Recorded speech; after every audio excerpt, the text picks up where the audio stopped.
بسم اللہ الرحمن الرحیم۔ حضرت خباب بن الارض کی تکلیفیں۔ حضرت خباب بن الارض بھی انہی مبارک ہستیوں میں ہیں جنہوں نے امتحان کے لیے اپنے آپ کو پیش کیا تھا، اللہ کے راستے میں سخت سے سخت تکلیفیں برداشت کی۔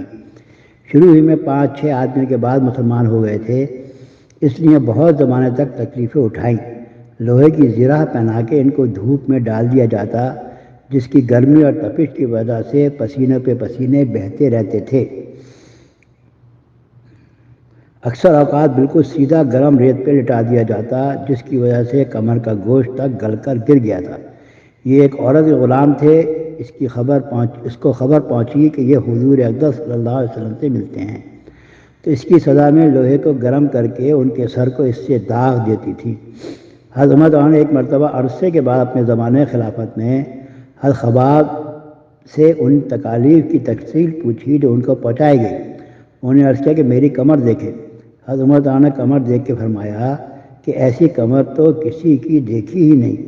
انہوں نے عرض کیا کہ مجھے آگ کے انگاروں پر ڈال کر گھسیٹا گیا، میری کمر کی چربی اور خون سے وہ آگ بجھی۔ ان حالات کے باوجود جب اسلام کو ترقی ہوئی اور فتوحات کا دروازہ کھلا تو اس پر رویا کرتے تھے کہ خدا نخواستہ ہماری تکلیفوں کا بدلہ کہیں دنیا ہی میں تو نہیں مل گیا۔ حضرت خباب کہتے ہیں کہ ایک مرتبہ حضور اقدس صلی اللہ علیہ وسلم نے خلاف عادت بہت ہی لمبی نماز پڑھی۔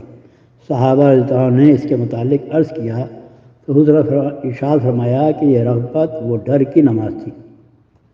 میں نے اس میں اللہ تعالیٰ سے 3 دعائیں کی تھیں، 2 ان میں سے قبول ہوئی اور ایک کو انکار فرما دیا۔ میں نے یہ دعا کی کہ میری ساری امت قحط سے ہلاک نہ ہو جائے، یہ قبول ہو گئی۔ دوسری یہ دعا کی کہ ان پر کوئی ایسا دشمن مسلط نہ ہو جو ان کو بالکل مٹا دے، یہ بھی قبول ہو گئی۔ تیسری یہ دعا کی کہ ان میں آپس میں لڑائی جھگڑے نہ ہوں، یہ بات منظور نہیں ہوئی۔ حضرت خباب کا انتقال 37 ہجری میں ہوا اور کوفے میں سب سے پہلے صحابی یہی دفن ہوئے۔ ان کے انتقال کے بعد حضرت علی کرم اللہ وجہہ کا گزر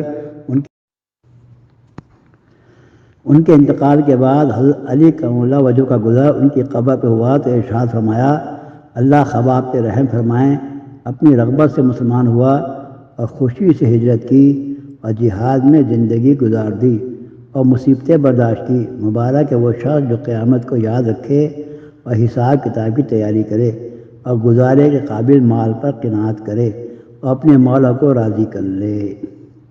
فائدہ حقیقت میں مولا کو راضی کر لینا انہی لوگوں کا حصہ تھا، ان کی زندگی کا ہر کام مولا ہی کے رضا کے واسطے تھا۔